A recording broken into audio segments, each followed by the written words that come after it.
Hello and welcome back. Today we're talking about types of data. Now, on the exam, when it comes to types of data, you just need to think about two things. First one is structured versus unstructured. Structured data, a classic example of structured data is a table. So here we see one in front of us. It can be an Excel table or inside a database such as an SQL database. That is structured data, but not all structured data has to be a table. For example, a JSON document, which we see here, is nothing like a table, but nonetheless, inside it has a very clear structure. So that is also considered structured data. Now, in terms of unstructured data, you have things like social media comments, posts, likes. So you have images, you have videos, audios, all sorts, any kind of text, including even in PDF documents. Even though that's a specific file format, doesn't really matter. Inside it's text, some tables maybe here and there, but mostly text and images and things like that. So it is considered unstructured. Now, the second thing you need to think about on the exam for types of data is labeled versus unlabeled.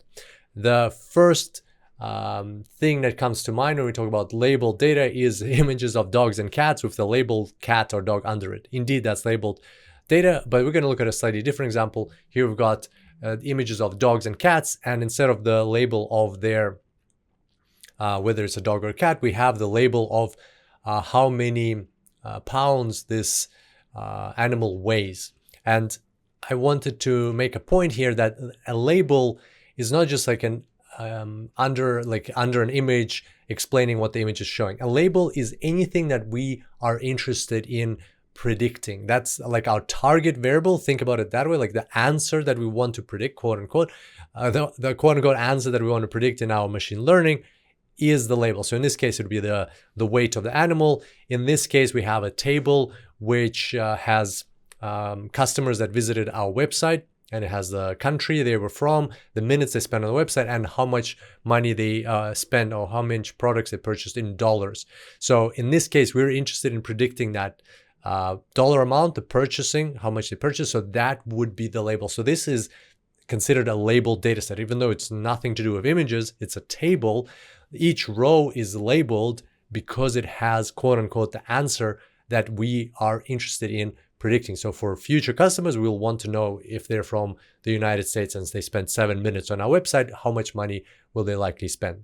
And we'll be able to do that because in this data set, we have the label. So the other type of data in this sense is unlabeled data. So for example, here we've got these same images, but with no label attached to them. That is considered an unlabeled data.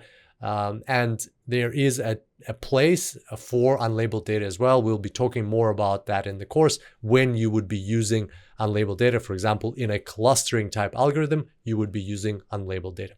So there you go. That's types of data. Here's a quick summary of what we discussed, and I look forward to seeing you back here next time. Until then, enjoy the cloud.